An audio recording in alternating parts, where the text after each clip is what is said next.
구약에 은혜로 출발한 사람이 있는데 그 사람이 노아입니다. 우리가 지지난주에 살폈죠. 그럼 아브라함은 어떤 사람이냐? 은혜의 활용점정입니다. 활용점정이라는 말은 이런 뜻이 있습니다. 무슨 일을 하는데 가장 중요한 부분을 완성시킴, 이런 뜻입니다.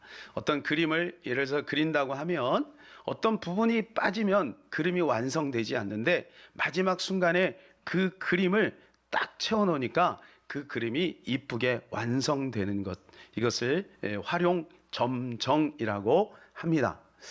아브라함은 은혜의 활용점정입니다. 어떻게 아브라함이 은혜의 활용점정인지 한번 살펴보도록 하겠습니다. 첫 번째는 나타나신 은혜가 있기 때문에 그렇습니다. 따라서 볼까요? 나타나신 은혜.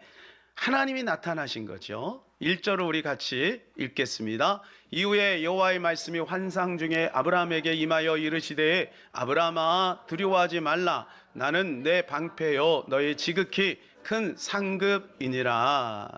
하나님이 아브라함에게 나타나셔서 하시는 말씀이 뭐라고 말씀하시냐면 나는 너의 방패고 나는 너의 큰 상급이다. 이렇게 말씀을 해주고 있는 것입니다. 하나님은 이 아브라함을 굉장히 기뻐하신 것 같아요. 사실은 성경에 보면 이런 말씀을 아무에게나 하지 않습니다. 특별히 하나님이 몇 사람에게 이런 말씀을 하시는데 개인에게 찾아와서 이렇게 하나님이 오늘 말씀을 해주고 있어요. 내가 너의 방패요 그리고 너의 큰 상급이다. 이렇게 오늘 말씀을 해주고 계십니다. 왜 하나님이 아브라함을 이렇게 기뻐하셨을까요? 그것은 오늘 15장 바로 앞에 14장의 내용을 읽어보면 연결이 되겠죠. 14장에서 어떤 내용이 있었냐 하면 소돔과 고모라라고 하는 나라가 지금 연합군과 싸워서 졌습니다. 거기에 누가 있냐면 아브라함의 조카 롯이 살고 있었거든요. 그런데 조카 롯뿐만 아니라 그리고 그 조카 손자 조카죠. 예? 다 그냥 사로잡혀 간 거예요. 그럼 재산도 다 빼앗겨 버린 거예요. 그러니까 아브라함이 안 되겠다 싶어가지고 이제 그를 도와줍니다. 그래서 자기 집에서 길리운 318명의 군사들을 이끌고 연합군 그렇게 많은 사람들을 다 물리치고 돌아옵니다. 돌아오면서 멜기세덱을 만나요. 근데 멜기세덱에게 어떻게 했냐면 11조를 드려요. 이 멜기세덱은 구약에 나타난 예수님을 상징하는 것입니다. 그리고 많은 전리품을 얻었잖아요. 그래서 소돔과 고모라 왕이 이제 아브라함에게 얘기합니다. 네가 그 전리품을 가지고 가라. 왜냐하면 너 때문에 우리가 목숨도 부지하고 그리고 우리 땅도 다시 찾게 됐으니 네가 다 갖고 가. 이렇게 얘기해요. 근데 아브라함이 어떻게 하냐 하면 노! 싫습니다. 만약 내가 이 다음에 잘 되면 분명히 당신이 나 때문에 부자가 된 거야 라고 말할 거잖아요. 나는 그거 원치 않습니다. 나의 복의 근원은 하나님입니다. 누구라고요? 하나님입니다. 어떤 사람이 아니고 나의 복의 근원은 하나님입니다. 이걸 이제 아브라함이 이야기하고 싶은 거예요. 그러니까 하나님이 가만히 지켜보다가 아브라함의 믿음이 너무너무 아름다운 거예요. 그래서 하나님이 너무 기뻐서 오늘 1절에 나타나신 겁니다. 나타나셔서 뭐라 그러냐? 아브라함아, 아브라함아, 내가 이제 너의 방패야. 아브라함아, 내가 너의 이제 큰 상급이야. 이렇게 약속을 주고 계신 것입니다. 여러분 이거 얼마나 놀라운 은혜입니까? 아브라함은요 이미 하나님이 그에게 나타나신 경험들이 있어요. 그것이 창세기 12장에 갈대아 우르에 있을 때 하나님께서 아브라함을 부르셨습니다. 갈대아 우르가 어디냐 하면 바벨론입니다. 여러분 바벨론이 어딘지 아시죠? 성경에서는 바벨론은 세상을 말해주고 있어요. 바벨탑은 어디에 세워졌냐 하면 어디에 세워졌을까요? 바벨론에 세워진 겁니다. 그래서 바벨탑입니다. 바벨탑의 의미가 뭐지요? 바벨탑의 의미는 뭐냐? 하나님 없이 우리도 잘 살 수 있어요. 이제 하나님이 심판해도 우리는 안전하게 거할 수 있어요. 그래가지고 홍수 심판 이후에 홍수 심판이 혹시 나면은 더 홍수보다 더 높이 올라가면 되니까 그래서 바벨탑을 쌓은 거거든요. 지금 우리 사람들이 그런 모습으로 살아가는 거예요. 하나님께서 인내하고 기다리고 있을 뿐이지 하나님의 심판이 목전에 있는 겁니다. 그런데 세상 사람들은 어떻게 해요? 그냥 바벨탑을 쌓고 있는 거예요. 하나님 없이 살 수 있는 유토피아를 만들어가고 있는 것입니다. 이러한 세상의 한가운데 아브라함이 있을 때 하나님이 아브라함을 불러내신 거예요. 세상 한가운데서 불러내신 거예요. 사랑하는 여러분, 우리도 마찬가지죠. 우리도 세상 한가운데 있을 때 하나님이 우리를 부르신 겁니다. 이것이 바로 하나님의 놀라운 은혜인 거예요. 하나님이 나타나신 거예요. 하나님이 찾아오신 거예요. 이것이 하나님의 부르심인 겁니다. 그렇다면 이제는 우리가 그 은혜를 유지하면서 살아가야 되잖아요. 아브라함은 그 은혜를 받고 그리고 그 은혜를 유지하는 법을 터득했어요. 그것이 바로 하나님이 시키신 믿음의 훈련이에요. 그래서 아브라함은 두 번째 믿음을 주신 은혜를 경험하게 됩니다. 하나님이 아브라함에게 얼마나 감동스러운 말을 해요. 내가 너의 방패요, 내가 너의 상급이로다, 이렇게 말씀하시잖아요. 만일에 하나님이 저와 여러분에게 나타나셔서 아무개야 아무개야 내가 너의 방패요, 내가 너의 상급이다, 이렇게 말씀하시면 여러분 우리는 어떻게 할까요? 저는 아마 기절할 것 같아요. 기절할 것 같아요. 여러분 안 그러시겠어요? 기절하죠. 하나님이 그렇게 말씀하셨는데 얼마나 감동이. 그런데 아브라함은 오늘 2절에 보니까 시큰둥합니다. 자, 2절 한번 읽어볼까요? 아브라함이 이르시되 주 여호와여 무엇을 내게 주시려 하나이까? 나는 자식이 없사오니 나의 상속자는 이 다메섹 사람 엘리에셀이니이다. 예. 무슨 말이에요?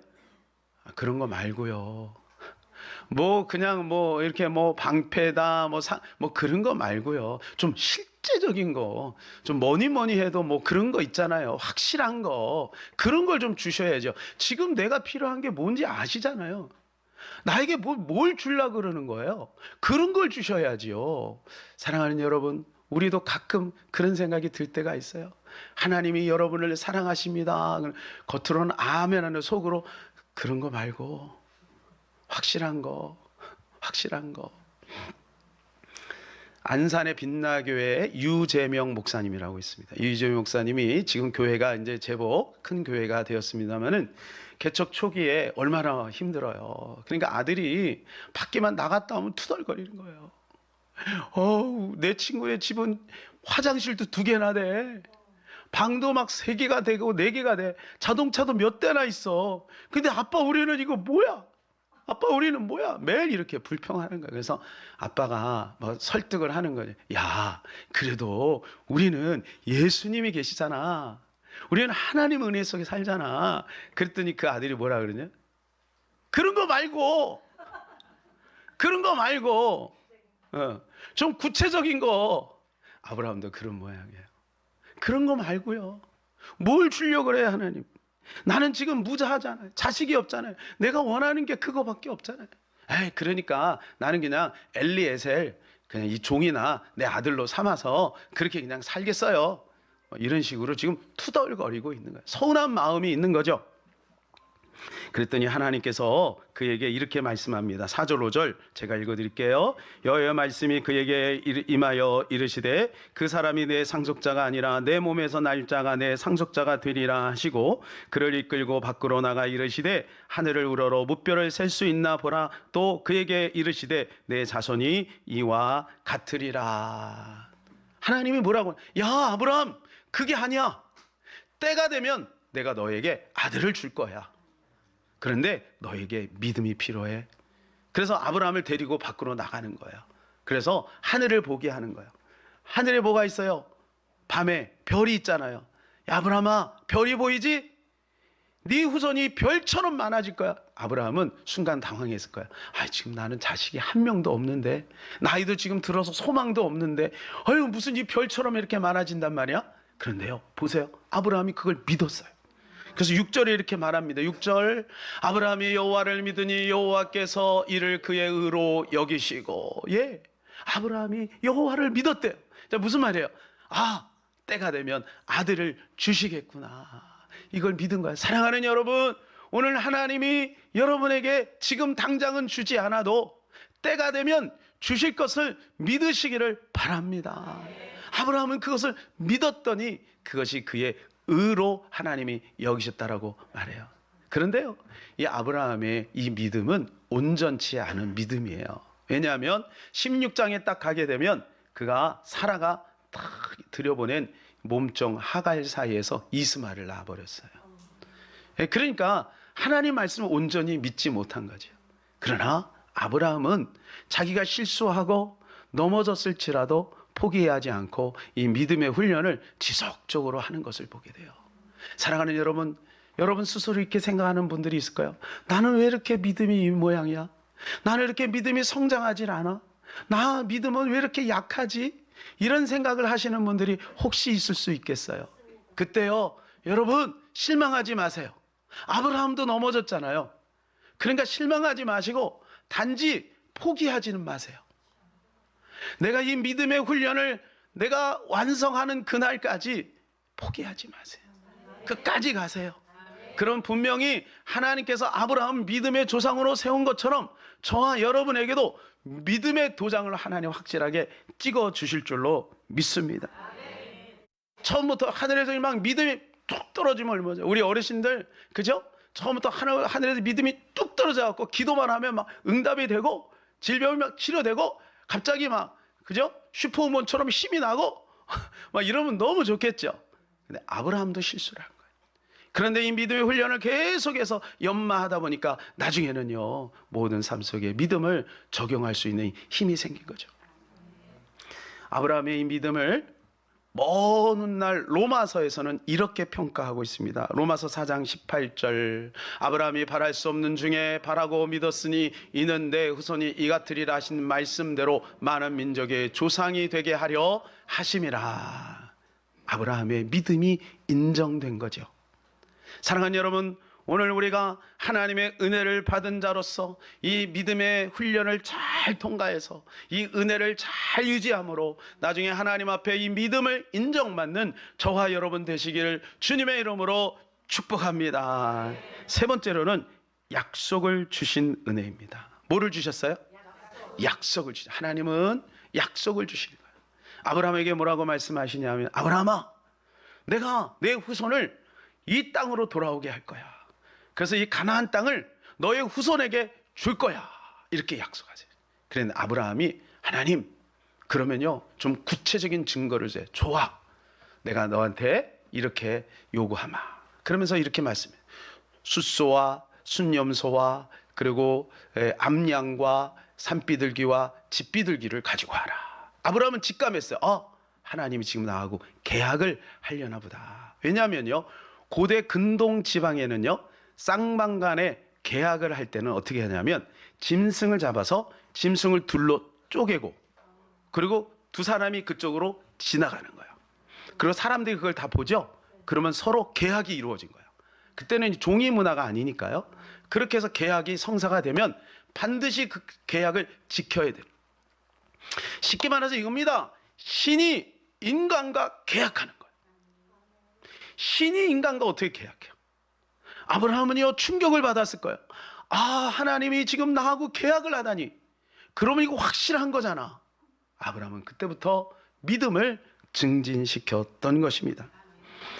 여러분, 이것이 바로 무엇을 상징합니까? 나중에 출애굽 가면 이거는 번제와 속죄제가 되는 거잖아요. 이 번제와 속죄제는 십자가로 연결되는 거죠. 그러니까 하나님은 아브라함에게 예수 그리스도를 알려주고 있는 거예요.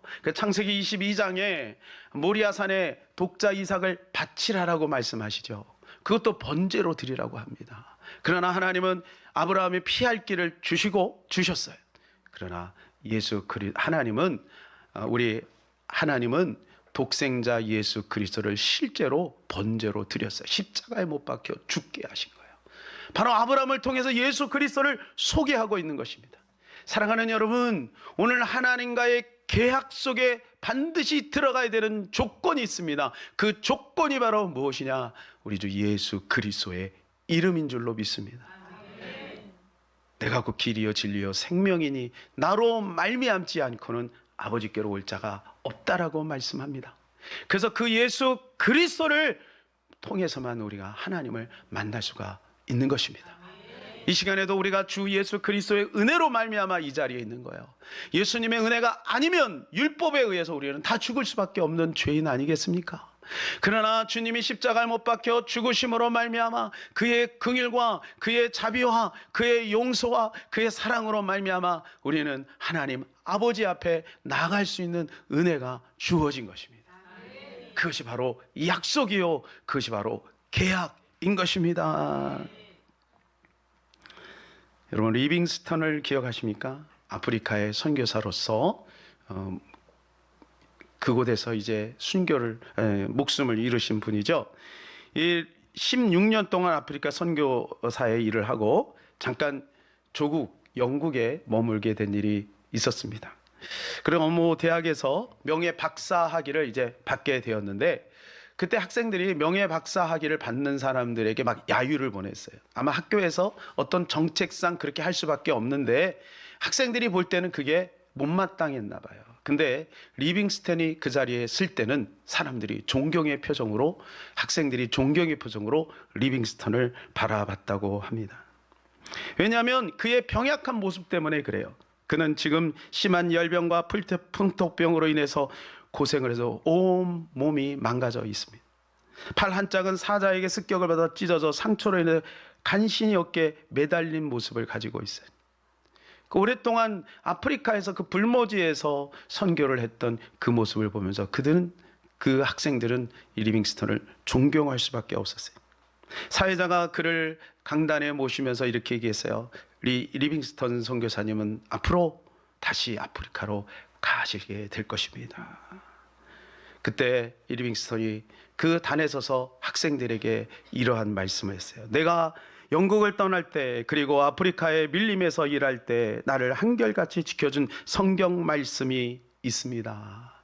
그것은 내가 너희에게 분반 모든 것을 가르쳐 지키게 하라. 볼지어다 내가 세상 끝날까지 너희와 항상 함께 있으리라 하시니라. 이 말씀입니다. 저는 이 말씀을 믿습니다. 힘들고 어려울 때마다 저는 이 말씀을 외우고 이 말씀을 선포하고 지금까지 왔습니다. 앞으로도 제가 선교를 완성하는 그날까지 하나님께서 이 말씀대로 나를 지키시고 인도해 주실 줄로 믿습니다. 그렇게 고백을 했어요. 그가 1873년 5월 1일 잠비아에 있는 일랄라 지역이 강가변입니다. 거기서 한 텐트에서 기도하는 모습으로 돌아가신 장면을 발견했어요. 아프리카 사람들이 그 사람을 얼마나 존경했냐 하면 그 리빙스턴을 미이라로 만들었어요. 그러니까 미이라는 아무나 만드는 게 아니거든요. 미이라로 만들었어요. 그리고 이 미이라를 자기의 수도로 옮기는데 2,000km를 그 밀림을 헤치고 수많은 그 짐승들의 공격을 받으면서 여러분 이 리빙스턴을 거기까지 옮겨요. 그만큼 아프리카에서 이 리빙스턴을 존경한 거죠. 그가 마지막 일기를 썼는데 이런 내용이었다고 합니다. 나는 하나님의 약속을 믿는다. 그분은 나와 함께 하겠다는 말씀을 지키실 것이다. 여러분 무엇을 말합니까? 리빙스턴도 이 약속을 끊임없이 반복했다는 겁니다. 똑같은 말씀입니다. 세상 끝날까지 내가 너희와 항상 함께 있으리라 라고 하는 이 말씀을 온전히 신뢰하고 나갔다는 거예요. 아까 우리 영상을 봤죠. 최치량이라고 하는 사람이 성경을 우연하게 그 자리에 그 토마스 선교사가 떨어뜨리는 그 성경을 그냥 가지고 온 거예요. 그래서요 집에다가 도배를 한 거예요. 도배. 왜 성경책이 좋잖아요. 맨들맨들. 그때는 종이가 안 좋은데 이 성경책은 너무 깨끗하고 맨들맨들해요. 그러니까 무슨 내용인지도 모르고 일단 도배를 다 해버렸어. 도배를 하고 어떻게 해요? 누워도 성경, 옆으로 돌려도 성경, 이쪽으로 봐도 성경, 계속 성경이 보는 거야. 성경 읽다가 예수를 만난 거야. 우리가 예수를 믿는 근거가 어디에 있습니까? 바로 하나님의 말씀이에요. 기록되어 있는 하나님의 말씀. 오늘 우리가 함께 은혜를 나눌 수 있는 근거가 어디에 있습니까? 바로 이 말씀 속에 있는 겁니다. 그러므로 우리가 그 하나님을 믿는다라고 하는 것은 뜬구름을 잡고 어떤 감동을 받고 그런 것도 중요합니다. 왜냐하면 하나님이 실제니까. 그러나 무엇보다도 이 하나님의 말씀을 새기고 이 말씀을 주장하고 리빙스턴처럼 죽을 때까지 계속해서 반복적으로 그 말씀을 선포하고 주장하고 외우고 전하고 이렇게 할 때 그 말씀이 우리를 지키실 줄로 믿습니다. 그래서 이게 계약서인 거예요. 여러분, 여기에 계약서가 있는 거예요. 구약, 신약, 이게 옛날 계약 그리고 새로운 계약이라는 뜻입니다. 그래서 제가 말씀을 맺겠습니다. 아브라함은 하나님의 부르심의 은혜가 있었습니다. 그리고 그 은혜를 지킬 수 있는 믿음의 훈련을 했습니다. 그리고 마지막으로 하나님이 언약의 은혜를 주셨습니다. 저와 여러분에게도 있는 것입니다. 예수 그리스도의 이름을 부르며 날마다 그 은혜 속에서 승리하는 저와 여러분 되기를 주님의 이름으로 축복합니다.